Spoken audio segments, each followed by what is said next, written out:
Հայաստանի Հանրապետության 2026 թվականի պետական բյուջեի մասին Հայաստանի Հանրապետության օրենքի նախագծի մասին հարցն է, զեկուցող ֆինանսների նախարար Վահե Հովհաննիսյան, պարոն Հովհաննիսյան, խնդրեմ։ Շնորհակալություն, պարոն փոխվարչապետ, հարգելի գործընկերներ, ձեզ եմ ներկայացնում 2026 թվականի պետական բյուջեի նախագիծը, որը հաստատումից հետո պատրաստում ենք ներկայացնել ազգային ժողով հետագա քննարկումները իրականացնելու համար։ Բյուջեի նախագծով համախառն ներքին արդյունքը կանխատեսվել է 11 տրիլիոն 933 միլիարդ դրամ, տնտեսական աճը կանխատեսվել է 5.4%, ՀՆԱ-ի դեֆլյատորը 3%, պետական բյուջեի եկամուտները նախատեսվում են 3 տրիլիոն 91 միլիարդ դրամ, որից հարկային եկամուտները 2 տրիլիոն 972 միլիարդ դրամ, հարկային վարչահարության բարելավման ստվերի դեմ պայքարի, ինչպես նաև հարկային քաղաքականության միջոցառումների արդյունքում ակնկալվում է ապահովել հարկեր ՀՆԱ հարաբերակցության բարելավում սպասողականի համեմատ 0.4%-ային կետով, այստեղ նշեմ, որ սպասողականը այս տարվա համար 1%-ային կետով բարելավումն է 24 թվականի նկատմամբ։ Պետական բյուջեի ծախսերը նախատեսում են 3 տրիլիոն 628 միլիարդ դրամ, որից ընթացիկ ծախսերի գծով 2 տրիլիոն 924 միլիարդ դրամ, իսկ կապիտալ ծախսերի գծով 704 միլիարդ դրամ, որը համախառն ներքին արդյունքում 26 թվականին կկազմի 5.9%։ Պետական բյուջեի պակասուրդը նախատեսվում է 537 միլիարդ դրամ, այսինքն ՀՆԱ-ի 4.5%-ը 25 թվականի 5.5%-ի դիմաց։ Միջնաժամկետում նվազելով մինչև պարտքի բեռը կայուն պահող 2.8% մակարդակի։ Արդյունքում կառավարության պարտք ՀՆԱ ցուցանիշը 26 թվականի վերջում կանխատեսվում է 53.5%։ Հայաստանի Հանրապետության կառավարության ծրագրի առաջնահերթություններին համահունչ 26 թվականին կիրականացվեն սոցիալական, կրթական, առողջապահական, տնտեսական աջակցության, ենթակառուցվածքային բնույթի մի շարք առաջնահերթ միջոցառումներ, որոնց արդյունքում ի թիվս այլ թիրախների կապահովի հետևյալ առանցքային թիրախների իրագործումը։ Կներդրվի առողջապահության համապարփակ ապահովագրության համակարգը։ Կշարունակվի բռնի տեղահանված անձանց կեցության, այդ թվում բնակարանային ապահովման եւ այլ ծախսերը հոգալու համար սոցիալական աջակցության ծրագիրը 55 միլիարդ դրամի չափով։ Կգործարկվի ընտանիքների անապահովության գնահատման նոր համակարգը, որը 25 թվականին պիլոտավորվել էր 2 մարզերում, 26 թվականից կկիրառվի ամբողջ հանրապետությունում, որի նպատակը Հայաստանում ծայրահեղ աղքատության հաղթահարումն է եւ անապահովության մակարդակի նվազեցումը։ Կշարունակվի անուսալի վարկային պարտավորություններ ունեցող աշխատաշուկայից դուրս մնացած կամ մասնակի ֆորմալ զբաղվածություն ունեցող անձանց աջակցության ծրագիրը։ 26 թվականին պետական բյուջեով ծրագրի գծով նախատեսվել է 9.7 միլիարդ դրամ։ Շարունակվելու է անկանխիկ եղանակով վճարումներից կենսաթոշակառուներին հետվճարի տրամադրումը, որի գծով 26 թվականի պետական բյուջեով նախատեսվել է 20 միլիարդ դրամ, որը 25 թվականի բյուջեի նկատմամբ ավելի է 7.6 միլիարդ դրամով։ Ակադեմիական քաղաք ծրագրի իրականացման նպատակով 26 թվականին նախատեսվել է 4.9 միլիարդ դրամ, որի շրջանակներում շարունակվելու են նախագծման եւ կառուցման աշխատանքները, միջազգային խորհրդատվական ծառայությունների ձեռքբերումն ու պայմանագրերի սպասարկումը։ Հանրակրթական դպրոցների ուսուցիչների նախնական եւ միջին մասնագիտական արտադպրոցական ուսումնական հաստատությունների մանկավարժահոգեբանական աջակցության կենտրոնների մանկավարժական աշխատողների ատեստավորման արդյունքում կապահովի վերջիններիս աշխատավարձերի աճը։ Կշարունակվի դպրոցների եւ մանկապարտեզների կառուցման, հիմնանորոգման եւ վերանորոգման աշխատանքները, ապահովելով նաեւ նրանց հագեցումը անհրաժեշտ գույքով եւ սարքավորումներով։ Կիրականացվեն միջպետական, հանրապետական եւ մարզային նշանակության ավտոմոբիլային ճանապարհների, տրանսպորտային օբյեկտների հիմնանորոգման, միջին նորոգման, ամառային եւ ձմեռային պահպանման, ինչպես նաեւ թունելների եւ կամուրջների պահպանման ու շահագործման աշխատանքները 66.2 միլիարդ դրամի շրջանակներում։ Վարկային միջոցների հաշվին 36 միլիարդ դրամի շրջանակներում կշարունակվի հյուսիս-հարավ ճանապարհային միջանցքի Աշտարակ-Թալին 34 կիլոմետր, Քաջարան-Ագարակ 32 կիլոմետր հատվածների շինարարությունը, կտրվի Քաջարանի թունելի եւ մոտեցումների շինարարության մեկնարկը, Ինչպես նաև 26 թվականին կմեկնարկի Սիսիան-Քաջարյան 60 կիլոմետր ճանապարհահատվածի հողերի օտարման եւ տարաբնակեցման ծրագրի իրականացումը եւ կառուցման, վերակառուցման աշխատանքները, մասնավորապես Սիսիան-Քաջարյան 60 կիլոմետրի հյուսիսային ենթահատվածի, հարավային ենթահատվածի, ինչպես նաև Բարգուշատի թունելի կառուցման աշխատանքները։ Կշարունակվի ջրային պաշարների մակերևութային հոսքի կառավարման նպատակով ջրամբարաշինության ծրագրերը, որի արդյունքում կապահովի ջրային ռեսուրսների պաշարի ավելացումը եւ ջրային հոսքերի կառավարման համակարգի արդյունավետության բարձրացումը։ Կշարունակվի պետական աջակցության տրամադրումը բարձր տեխնոլոգիաների ոլորտում գործունեություն իրականացնող տնտեսվարող սուբյեկտներին, մասնագիտական աշխատանք կատարող միգրանտների նոր աշխատողների ներգրավման եւ վերապատրաստման համար, իսկ 26 թվականից կմեկնարկի նաեւ մասնագիտական աշխատանք կատարող միգրանտներին աջակցության տրամադրումը։ Կմեկնարկի ավիացիայի աջակցության հաստատված ծրագրով ֆինանսական օժանդակության տրամադրումը այն ավիաընկերություններին, որոնք կփոխադրեն օդային ուղևորներին նոր ուղղություններից Երևանի Զվարթնոց եւ Գյումրու Շիրակ օդանավակայաններ։ Այս ուղղությամբ 26 թվականին նախատեսվել է 3 միլիարդ դրամ։ Կշարունակվի կառավարության կողմից համաֆինանսավորման սկզբունքով համայնքներում մասնակցային բյուջետավորման սուբվենցիոն ծրագրերի իրականացումը, որի գծով 26 թվականին նախատեսվում է 2 միլիարդ դրամ, 25 թվականին 1 միլիարդ դրամի դիմաց։ Միջոցներ են նախատեսվել նաև COP17 համաժողովի եւ Եվրոպական քաղաքական համայնքի 8-րդ գագաթաժողովի պատշաճ կազմակերպման նպատակով։ Նշեմ նաև հարգելի գործընկերներ, որ այս բյուջեն ակնհայտ մարդկային կապիտալի մեջ ներդրման ուղղվածություն ունի, որով օրինակ ԿԳՄՍ նախարարության ուղղությամբ ՀՆԱ-ում 3.5%-ից 25 թվականի աճելու ենք 3.3%-ից աճելու ենք 3.5% եւ առողջապահության նախարարության գծով 1.5%-ից աճում ենք 1.8%։ Շնորհակալություն, այսքանը իհարկե քննարկումները նաև կշարունակենք ազգային ժողովում քննարկելով առանձին հարյուրավոր տարբեր միջոցառումներ, որոնք իրականացվում են մեր պետական բյուջեով։ Շնորհակալություն։ Շնորհակալություն, պարոն Հովհաննիսյան։ Ըստ օրենքի պահանջի մենք պետք է բյուջեի մասին օրենքի նախագիծը ազգային ժողով ուղարկենք մինչև հոկտեմբերի 1-ը եւ հոկտեմբերի 1-ից ըստ էության սկսենք ազգային ժողովի մշտական հանձնաժողովներում արդեն մեր տարբեր նախարարությունների 2026 թվականի ծրագրային անելիքները, դրա ընթացքում իհարկե ավելի մանրամասն կպարզաբանվեն բոլոր այն ծրագրերը, որոնք դուք նշեցիք, ավելորդ է նշել, որ բազմաթիվ նոր նախաձեռնություններ կան, եթե նաև նախաձեռնությունները նոր չեն եւ եղել են 2025 թվականի ընթացքում, դրանց ծավալների շատ զգալի եւ նկատելի աճեր ունենք։ Հասկանալի է նաև, որ այս ամբողջի համատեքստում ունեցել ենք նաև շատ կարևոր նախաձեռնություններ, որոնք մեր վերջին քննարկումների արդյունքում հաշվի առնելով առավել առաջնահերթ անելիքները շարունակել են մնալ մեր բյուջեի առաջնահերթությունների հավելվածում, ես կխնդրեի, որ դուք նաև գործընկերների եւ մեր հանրության համար պարզաբանեք, թե 2026 թվականի ընթացքում ինչ նոր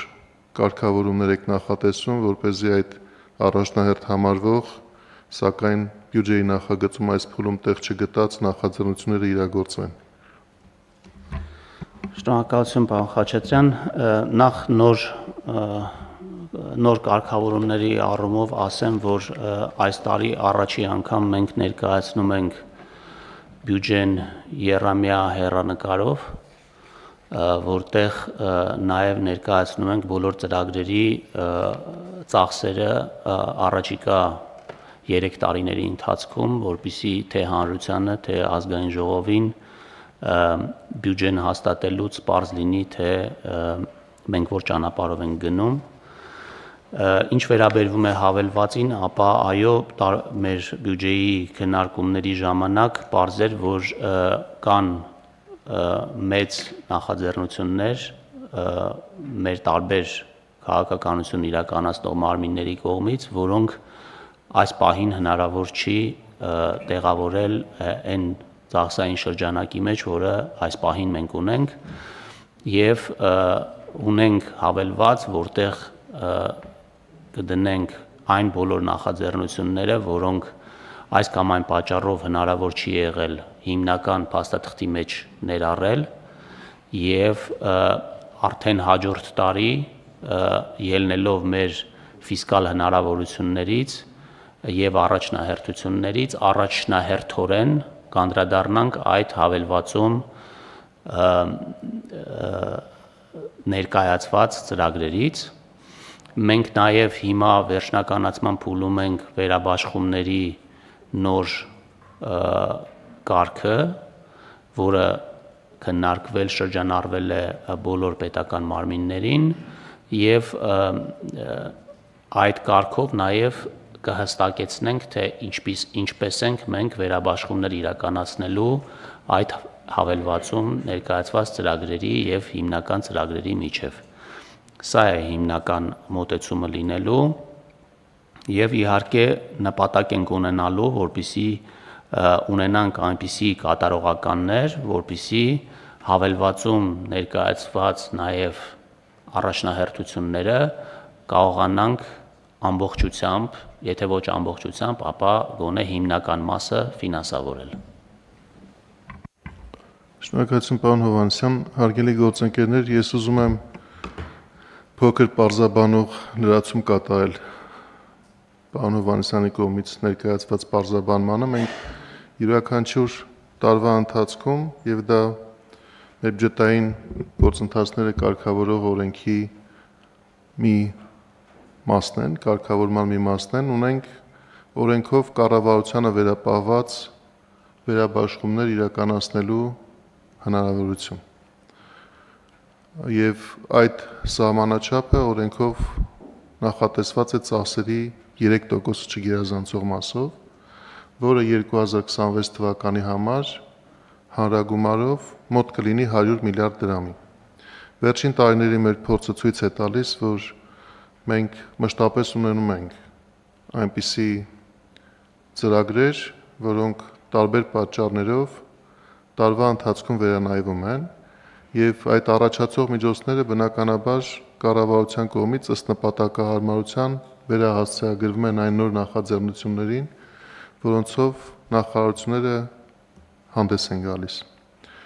Այս անգամ նկատի ունենալով, որ մենք այս բոլոր կարևոր ծրագրերը թվարկելու արդյունքում ունենք դեռևս որոշակի հարցեր, որոնք իրենց կարևորությամբ թերևս պակաս չեն, ունենք այդպիսի նախնական ընկալում, որ ֆինանսների նախարարությունը երկու կարգավորում կբերի տարեսկզբին, որոնցից մեկը կվերաբերի նրան, թե ինչպես պետք է կանոնակարգվեն այդ վերաբաշխումները, եւ դրա հետ փոխկապակցված, բայց կարող ենք համարել երկրորդը, որով ավելի մեծ նշանակություն կտրվի օրենքի հավելվածում նախապես կառավարության կողմից ազգային ժողովին ներկայացված այն ծախսային ուղղություններին, որոնք քննարկված են եղել, հասկացված են եղել, ունեն բավարար հիմնավորումներ եւ արդյունքային ցուցանիշներ, որոնք որ ակնկալվում է այդ ծրագրերի իրականացումից, բայց մեր սահմանափակումների պատճառով այս փուլում դեռևս հիմնական նախագծում ներառված չեն։ Եվ սա է այն աշխատանքը, որ մենք պետք է շարունակենք անել տարեսկզբին։ Ես գիտեմ, որ նաև մեր նախարարությունները ունեն այդպիսի նկատառումներ, մինչև այս պահը որոշակի լուծումներ գտնելու նաև ակնկալիքներ, եւ այդ տեսանկյունից ուզում եմ դիմել նաև ձեզ, որ մենք այդ քննարկումը շարունակենք արդեն 2026 թվականի սկզբին, բնականաբար ազգային ժողովում քննարկումները հնարավորություն եւ մի ժամանակահատված են, երբ որ մենք որոշակի ճշգրտումներ կկատարենք, մինչեւ օրենքի նախագիծը քվեարկության դրվել է, բայց նաև սա կենթանի եւ շարունակական process է եւ մենք փորձենք այն հարցերը, որոնք դեռևս լուծում չեն ստացել, նաև դրանք հասցեագրել եւ կարգավորել տարեսկզբին։ Այս ամենով հանդերձ, եթե հարցեր կան կամ դիտարկումներ կան նախագծի վերաբերյալ, խնդրեմ։ Տիկին Անդրեասյան, խնդրեմ։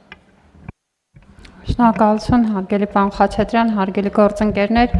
ես կուզեի երկու շեշտադրում անել։ Հաջորդ տարվա բյուջեն նաև ըստ էության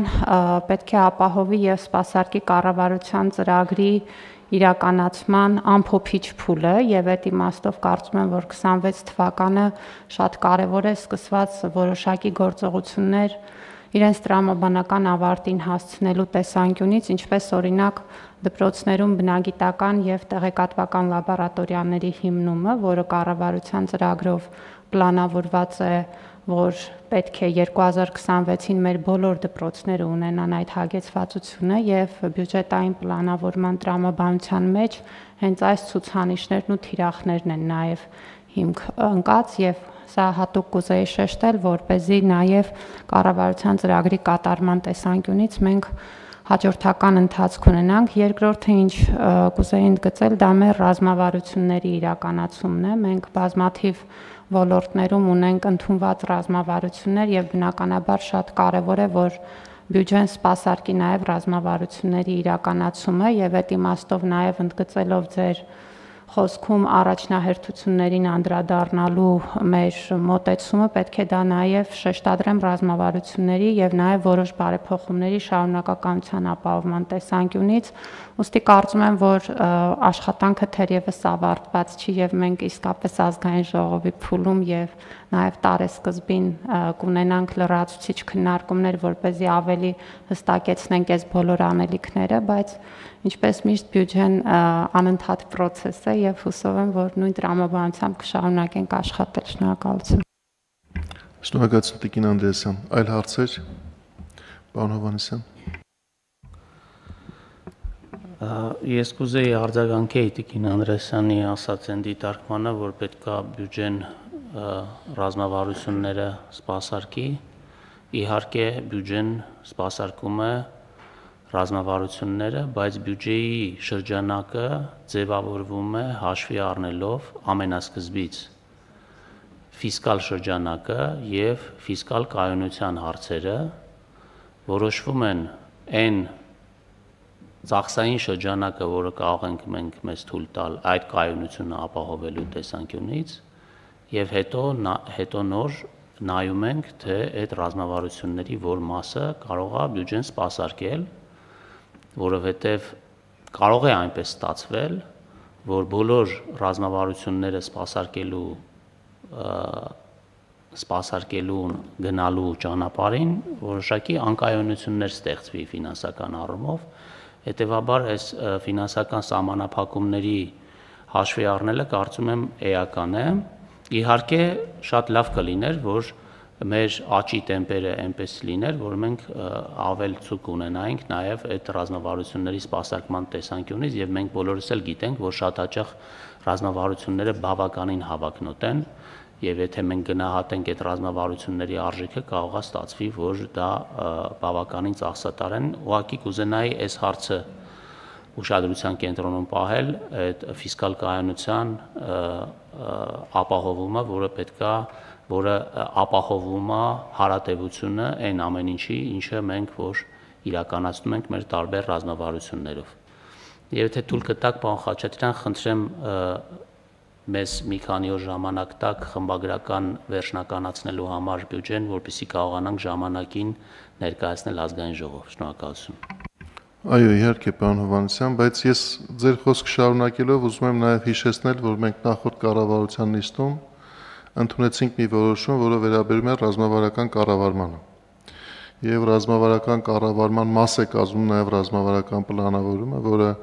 իհարկե հաշվի առնելով բոլոր այն առաջնահերթությունները, որոնք կառավարությունը հաստատել է ոլորտային ռազմավարություններով, դրանք համադրում է այն սահմանափակումների հետ, որոնք տրված են լինում միջնաժամկետ մակրոտնտեսական կանխատեսումներով։ Եվ ինչպես նաև Տիկին Անդրեասյանը նշեց, սա կենթանի եւ զարգացող process է, մենք նաև պլանավորման աշխատանքներում պետք է հասնենք նրան, որ այդ ռազմավարությունները նախագծելու եւ հաստատելու փուլում հաշվի առնենք այն սպասվող սահմանափակումները, որոնք տեսանելի են եւ որոնք որ մեզ խոստանում են նաև այդ մակրոտնտեսական կայունությունը, որը դուք կարևորեցիք։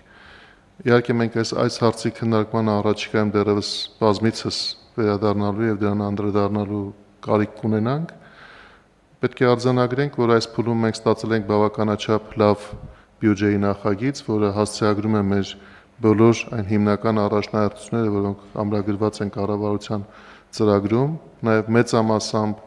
հնարավորություն ստեղծելով, որ մենք ամփոփման հասցնենք կառավարության